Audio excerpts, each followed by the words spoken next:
दोस्तों एक बार फिर से भारत पाकिस्तान युद्ध को लेकर बड़ी खबर सामने आ रही है कि सीज फायर की गिनती शुरू हुई। क्या भारत पाक के बीच फिर से शुरू होगा युद्ध? क्योंकि पाकिस्तानी विदेश मंत्री की तरफ से जो एक बयान दिया गया उसके बाद दुनिया भर में एक बार फिर से सनसनी का माहौल छा गया है। देखिए युद्ध विराम पर पाकिस्तान का नया बयान सामने आया कि 18 मई तक रहेगा सीज फायर। भारत पाकिस्तान के बीच बढ़ते तनाव के मद्देनजर पाकिस्तानी नेता की तरफ से यह नया बयान जारी किया गया है, जिसमें कहा गया कि दोनों देशों के बीच सीज फायर पर 18 मई तक सहमति बनी है। हालांकि भारत की ओर से इस बयान पर अभी तक कोई आधिकारिक पुष्टि नहीं हुई है, लेकिन इस बयान के बाद मीडिया रिपोर्ट्स आ रही हैं कि सीज फायर का काउंटडाउन शुरू हुआ। क्या भारत पाक के बीच फिर से शुरू हो सकता है युद्ध? क्योंकि पाकिस्तान के खुद विदेश मंत्री और उप प्रधानमंत्री की तरफ से ये सनसनीखेज बयान दिया गया है, जिसमें उन्होंने दावा किया कि दोनों देशों के बीच ये सीज फायर सिर्फ 18 मई तक ही सीमित है। ऐसे में इस बयान के बाद दोनों देशों के बीच फिर से सैन्य संघर्ष शुरू होने की आशंकाएं गहराने लगी हैं। वैसे तो भारत की तरफ से क्लियर चेतावनी दे दी गई है पाकिस्तान को कि अब अगर पाकिस्तान ने कुछ भी किया तो जवाब और भी खतरनाक होगा। आज हमारे देश के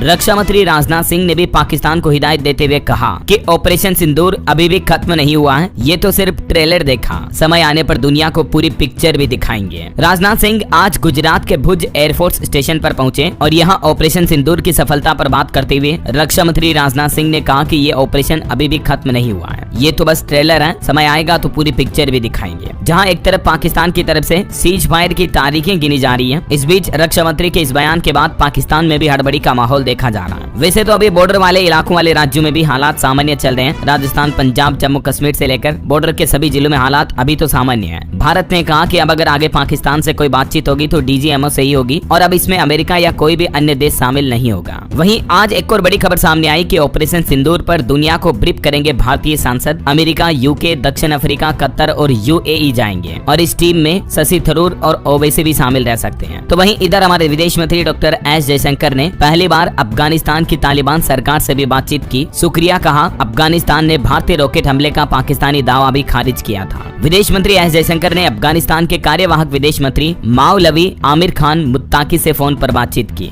और जयशंकर ने पहलगाम आतंकी हमले की निंदा करने के लिए मुत्ताकी को शुक्रिया भी बोला। देखिए विदेश मंत्री का कहना है कि मुत्ताकी के साथ बातचीत अच्छी रही, उन्होंने जो पहलगाम हमले की निंदा की है वो सराहनीय है। हम उन झूठी रिपोर्ट्स को खारिज करने के लिए भी उनका शुक्रिया अदा करते हैं जिनका मकसद भारत और अफगानिस्तान के रिश्तों में दरार डालना था। और इंडियन एक्सप्रेस की रिपोर्ट के मुताबिक तालिबान के विदेश मंत्री ने भारत से अफगान व्यापारियों और मरीजों के लिए भारतीय वीजा की सुविधा शुरू करने की भी मांग की है। इसके अलावा भारत ने अफगान कैदियों की रिहाई और स्वदेशी वापसी की भी अपील की है। तो एस जयशंकर ने इन मुद्दों को भी तुरंत हल करने की बात कही है। वैसे आपको बता दूं भारत ने अफगानिस्तान में तालिबान के एंट्री के बाद 25 अगस्त 2021 को तत्काल प्रभाव से वीजा देना बंद कर दिया था।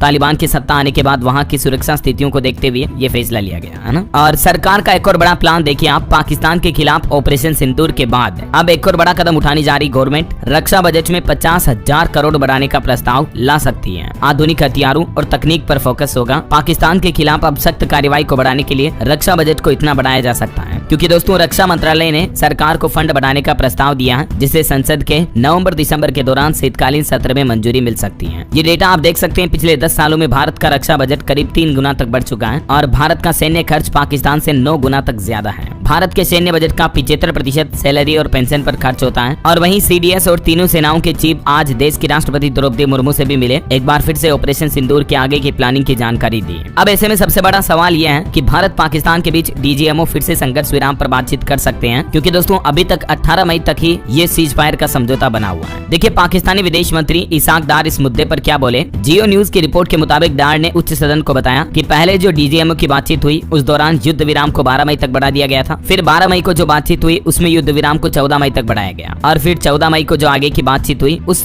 दिन युद्ध विराम को 18 मई तक बढ़ाया गया। ऐसे में अपने संबोधन में डार ने कहा कि दोनों डीजीएमओ 18 मई को फिर से बातचीत करेंगे। तो अभी फिलहाल ये चर्चा का मसला चल रहा है कि 18 मई तक भारत पाकिस्तान के बीच जो सीज फायर बढ़ा हुआ है, तो क्या 2 दिन बाद फिर से जंग छिड़ जाएगी या दोनों देशों के डीजीएमओ आगे फिर सीज फायर को लंबे समय तक बढ़ाने के लिए सहमति जताएंगे? ये तो वक्त ही बताएगा। अगर तब तक पाकिस्तान की तरफ से कोई नापाक हरकत नहीं की गई तो जाहिर सी बात है भारत सरकार भी सीज फायर आगे बढ़ाने पर सहमत हो सकती है, वरना एक बार फिर से आंदोलन छिड़ सकता है। आपको क्या लगता है दोस्तों? इस मामले पर आपकी राय विचार कमेंट करके बताइएगा।